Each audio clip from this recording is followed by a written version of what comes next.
अस्सलाम वालेकुम my YouTube family, कैसे हैं आप सब। उम्मीद है खैरियत से होंगे और बहुत खुश होंगे।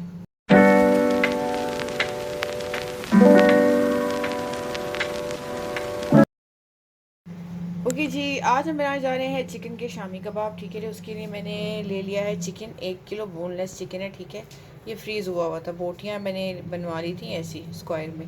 1 पाव दाल ले ली चने की, जिसको मैंने भिगो के रख दिया था तकरीबन 1.5 से 2 घंटा पहले। ठीक है जी, यहाँ मैंने कुछ साबुत गरम मसाले लिए हैं। ज़ीरा ले लिया 1 टीस्पून, 1 बादियान फूल, 2 बड़ी इलायची, और ये कुल मिला के 1 दालचीनी का टुकड़ा, चंद लौंग और चंद काली मिर्च और चंद लौंग। ठीक है जी। अच्छा, आज क्या करेंगे, सबसे पहले हम यहाँ मैंने तकरीबन 3 से 4 टेबल स्पून ऑयल लिया है। उसमें अपना चिकन जो है सबसे पहले शामिल करेंगे और इसको हम अच्छे से फ्राई करेंगे। ठीक है जी, और साथ ही हम इसमें अपने जो साबुत मसाले हैं ये भी शामिल कर देंगे। अब इसके साथ करेंगे इसको अच्छे से फ्राई, फिर आपको दिखाते हैं।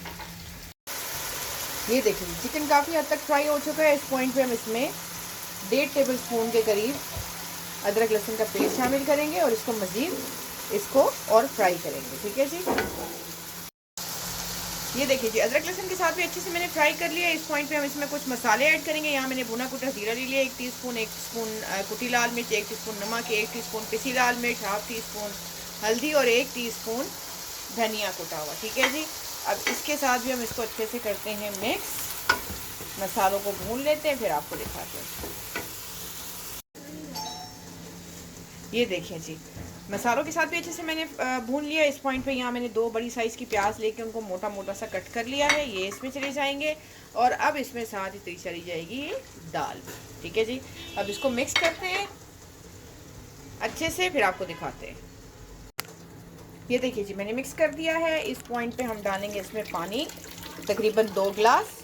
ठीक है, और अब इसको स्लो फ्लेम पे पकने के लिए छोड़ देंगे। ठीक है जी, इसको मिक्स करते हैं और अब इसको बिल्कुल स्लो फ्लेम पे कवर करके तब तक पकाएंगे जब तक कि ये दाल और चिकन गल नहीं जाते। ठीक है जी, मिलते हैं फिर आपसे।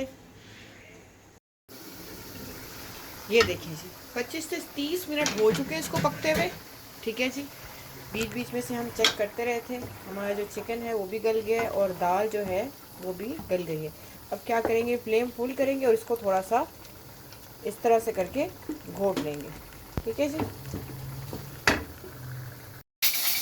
ये देखिए जी, पानी बिल्कुल ड्राई हो चुका है। ठीक है जी, और अब हम क्या करेंगे, अपनी फ्लेम ऑफ करते हैं और इसको थोड़ा ठंडा होने के लिए रखते हैं। ये देखिए जी, ठंडा हो गया बिल्कुल। ठीक है जी, रूम टेम्परेचर पे आ चुका है और इसमें जितने भी साबुत मोटे मोटे मसाले थे वो सब मैंने निकाल दिए। अब इसको क्या करेंगे, हम चॉपर में डालेंगे और इसको अच्छे से चॉप कर लेंगे। ठीक है जी, मैं इसको चॉप करती हूँ, फिर आपको दिखाती हूँ। ये देखिए जी, अच्छे से चॉप कर लिए मैंने। ठीक है जी, अब क्या करेंगे, इस पॉइंट पे एक अंडा शामिल करेंगे। अंडा जो है वो अच्छे से बाइंड भी करेगा हमारे जो कबाब हैं और अच्छा फ्लेवर भी आएगा। ठीक है जी, इसको करते हैं मिक्स, फिर आपको दिखाते हैं। ये देखिए जी, अच्छे से मैंने कर लिया है मिक्स। अच्छा, इस पॉइंट पे अगर आप चाहें तो अपने इसमें अगर आपको पसंद हो हरा धनिया, पुदीना, हरी मिर्चें तो आप डाल सकते हैं। मेरे हिसाब से बिल्कुल सही है इसका स्पाइस। हरी मिर्चें मैं इसलिए नहीं डालूँगी क्योंकि बच्चे खाते हैं, और ये ऑप्शनल है, हरा धनिया, पुदीना, ये सब चीज़ें। ठीक है, अच्छा अब क्या करेंगे, थोड़ा सा लेंगे हाथ पे, इसको अच्छे से दबा दबा के एक बॉल की सूरत में बनाएंगे, फिर उसको प्रेस करके कबाब बना लेंगे। ठीक है जी, ये ठीक है। अब इसको प्रेस करेंगे और ये इसको एक कबाब की शक्ल दे देंगे। ठीक है, इस तरह से मैं सारे कबाब बनाऊंगी छोटे छोटे से, फिर आपको दिखाती हूँ। ये देखिए जी, हमारे मज़ेदार से कबाब जो है बन के हो गए हैं तैयार। ठीक है जी, अब इसको हम क्या करेंगे, फ्रीज़ कर देंगे। फिर जब भी कोई मेहमान आए या फिर बच्चों को लंच बॉक्स में देना हो, जैसे आपकी अपनी मर्ज़ी हो, आप इसको यूज़ कर सकते हैं। ठीक है जी, आई होप आपने ये रेसिपी इन्जॉय की होगी। ज़रूर ट्राई कीजिएगा और मुझे कमेंट्स में बताइएगा कि आपको कैसा लगा। और जैसे प्लीज़ मेरे चैनल को लाइक, शेयर और सब्सक्राइब कीजिएगा। बराबर में जो बेल आइकन का बटन है उसको भी प्रेस कीजिएगा ताकि टाइम टू टाइम आपको मेरी वीडियोस मिलती रहे। अब चलते हैं, फिर आएंगे एक मज़ेदार सी रेसिपी लेके। तब तक के लिए अल्लाह हाफिज़।